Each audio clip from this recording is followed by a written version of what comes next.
Okay, and we are beginning SciCap September 30th. Thank you to everybody filing in now, and I'm sure we'll have more people joining us over the next couple minutes. We always like to start off with a bit of a soft open. Richard's audio doesn't seem to be working right now just yet. We're working on that. So I wanted to take a minute to introduce everybody, Richard, of course, and introduce everybody to Michael Hoyos. This is his first time speaking on the circuit. He's been working with Richard and Henri a whole lot at the Conscious Fund. So Michael, why don't you take a minute just to introduce yourself and tell us about the work you've been doing. Sure. Thank you, Patrick. So just to give you a little bit of a background on who I am, I'm a co-founding partner of the Conscious Fund. Right now, we're the most active group in the emerging psychedelic healthcare space. In terms of my involvement, I joined TCF earlier this year. Prior to that, I ran a private equity advisory business headquartered in Miami, where I was working largely with ultra net worth family offices, investments across different asset classes. Part of that, I helped start an independent sponsor, like a private equity firm in Miami as well. So did a lot of advisory work, a lot of consulting work. And prior to that, I was at JPMorgan in New York. And yeah, it's been kind of really full circle to be able to do this work now. I've been really interested in plant-based medicine for the last 5 years now.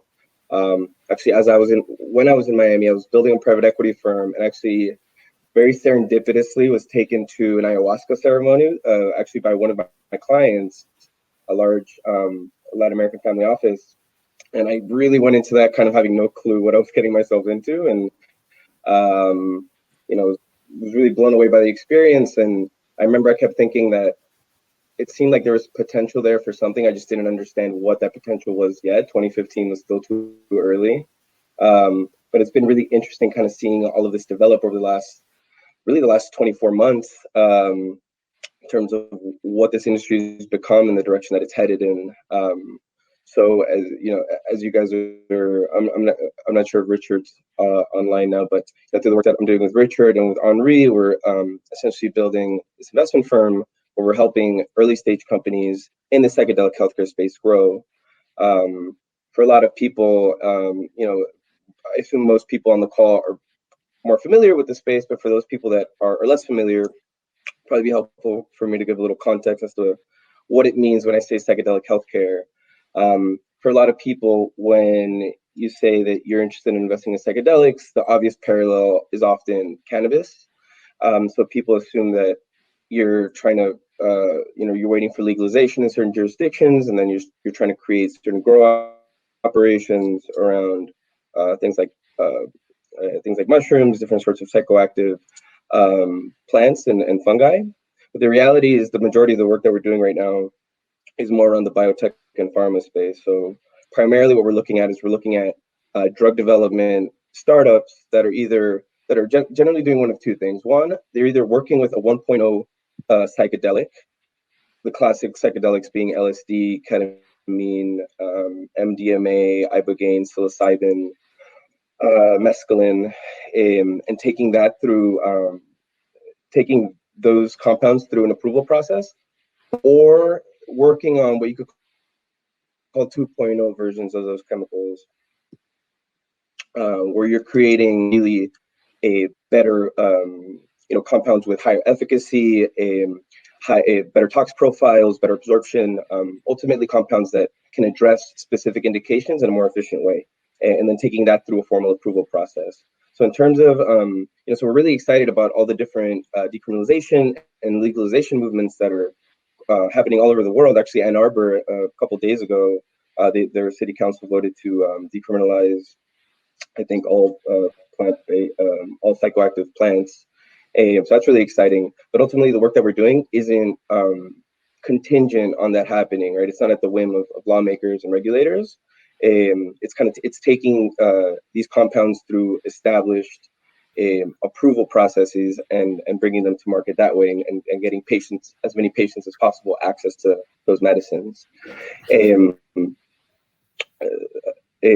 looks like maybe we have Richard back. We might have Richard.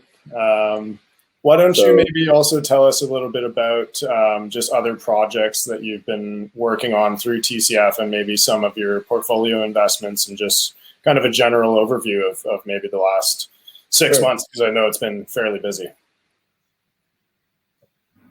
So in terms of the work that we're doing, overwhelmingly, it's around this drug development strategy. And the majority of the companies that we're looking at and the majority of the entrepreneurs that we're working with are focused on that. But there's a lot of other really exciting ways that this industry is developing, and a lot of interesting ways to get involved. So I would say the second kind of biggest area in the space is clinics and outpatient centers. So ultimately, when you develop these different treatments, you're not going to be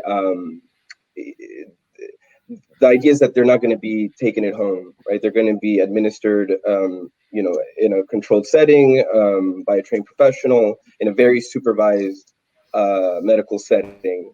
So the way to do that is essentially by going to a clinic, going to one of these outpatient centers that are specially designed for this process, right?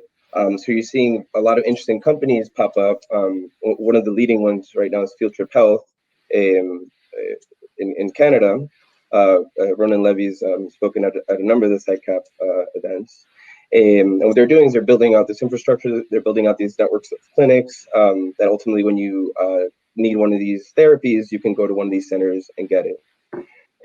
So it's a growing space for administering treatment. Another big area is around addiction treatment. So, kind of the prevailing treatment protocols for folks that kind of the stereotypical, treatment centers in Florida, for example, you go there, you go through their process. Those sorts, that protocol tends to have a really high relapse rate and or such a low success rate, right? What we're seeing now is the potential to use some of these compounds to treat addiction, right? So for people that are completely new to this space, it seems kind of ironic that we're using what people might call drugs to treat drug addiction. But the preliminary results are super encouraging. In particular, drugs like ibogaine are showing an order of magnitude improvement over prevailing protocols. That's been really exciting. And then in general, there's a lot of other kind of growing ancillary businesses that are super interesting as well. So two big ones are kind of software, generally speaking. So and data management within that being a really big area. So actually, one company just went through Y Combinator's summer 2020 batch. This company called Osmind, and that's what they're focused on. Actually, so an interesting bit of kind of industry update. Y Combinator, the world's most respected, prestigious accelerator for startups on the West Coast, they accepted 2 psychedelic-related companies into their most recent batch. So one was Osmind, and the other one was Gilgamesh, which is actually a TCF portfolio company. They're focused on drug development. They just completed the program. So it's just kind of a really nice sign, good validation from the market and from investors and from really sophisticated investors. How many companies into that so far? I'm sorry? I was just going to ask how many other psychedelic companies have been accepted to that program so far? So the summer 2020 batch was the first time that a psychedelic company of any kind had been accepted into it. And in that first class, there were 2.